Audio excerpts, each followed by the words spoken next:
Tuesday, I showed you how to make these cute little notebooks, and I made some Halloween ones. And today we are actually going to make this dangle, this chunky dangle, to go on the front of our books. We probably won't make it as chunky as this one, but we are going to make a dangle, and we're going to make it for this one right here. Okay? All right. You will need some chain. I'm using Bead Landing. This is from Michaels. You're going to need some jump rings. These are from Michaels, 6mm. Head pins from Michaels, and these are 2-inch head pins. What else do we need?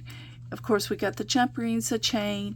You will need a charm, and of course, you're going to need some beads. Okay, lots of beads. Okay, and we will get started. You will also need your tools.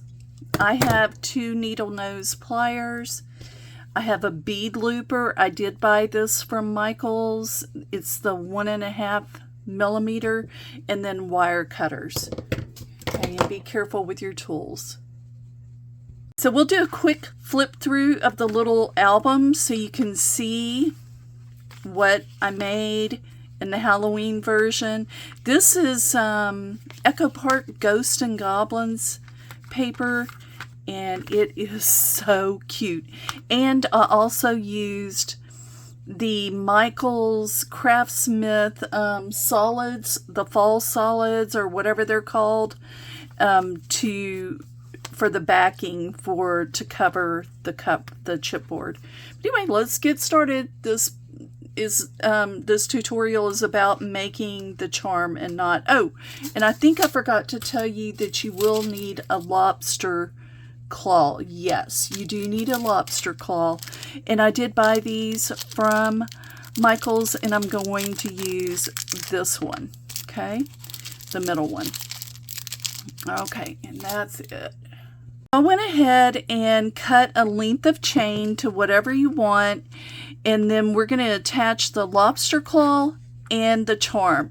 Since the front of this book has a witch hat, that's what I want to put on the bottom. And it's a mini album, not a book. Okay, so I'm going to need 2 jump rings, and we're going to go ahead and attach these real quick. This is the first thing I like to do, because then it's like the base of my dangle, and I know what I have to do to fill it in at that point. So super simple. I'm trying to get as close to the camera as possible, guys, without it being blurry. Hopefully it's not blurry. Okay, and then another ring. And guys, I'm very much an amateur, so you know, this is beginner friendly because I am a beginner. I don't know the terms. I don't care to know the terms because I'm just making these for my mini albums. I'm not a jewelry person, so we're good. All right, so if I'm doing something wrong, you can tell me. And just understand that I'm not a professional. Don't want to be. Okay. All right, so there we are. I still think I made my chain a little bit long, but we can look at it real quick. It's going to hang from that first loop, so you just want to keep that in mind. It's going to hang down low. Okay. All right, so we have that. I am going to show you a couple of the how to do these beads real quick. I'm only going to show you a couple. So you're going to need on these, they're notorious for the bead going through it, so I always put a stopper bead of some sort to make sure that it's not going to come off. And I'm going to put 2 or 3 beads on this. I'm going to put an orange, a black. Okay, that's what I'm going to do. And then I need my bead looper. So you're just going to stick it through here to that hole on the other side. See that hole? And then this part's going to where it loops. And it did not do a very good loop right there, so you want to try to close that as much as possible. And I need my other ones right here. Okay, so I just closed it. So there is a bead loop. And we're going to attach these with jump rings, okay? I would go ahead and make as many as you can, because trust me, it takes more beads to fill this up than you think. All right, I'm going to come back and I'll show you. I'm just going to go off camera and loop as many as these as I can, and then we'll come back and attach. Okay, I have a few done, and I'm just going to show you how to attach them.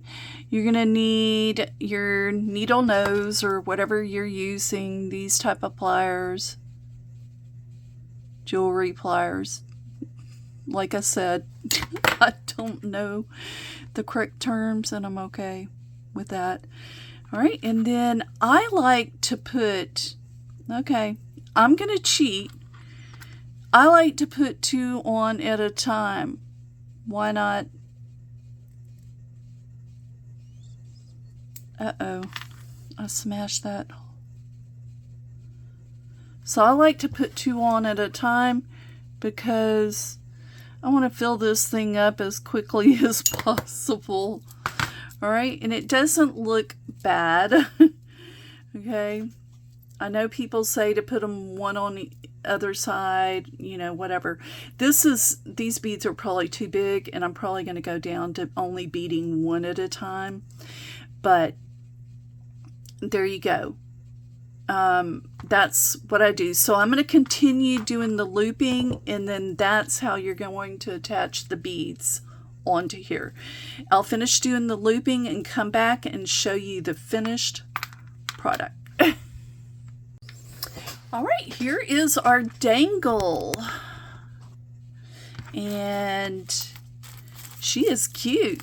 I wish I had some purple beads. I think that, you know, especially with the cover, that adding a little bit of purple in here would have helped. There's a little purple on the witch's hat, but hey, I used what I had. Okay, that's what we do. We use what we have, and I do have a lot, and I don't need any more. So, but anyway, look how cute. So when the pages turn okay with the dangle on there. So very cute addition to the little notebooks. All right, guys, that's our tutorial for today. I will see you on Saturday. I'm going to use up all the scraps, and I know I'm making more of these notebooks because these are awesome, and I will put these in the boutique. Okay, guys, you have a great day, and see you Saturday.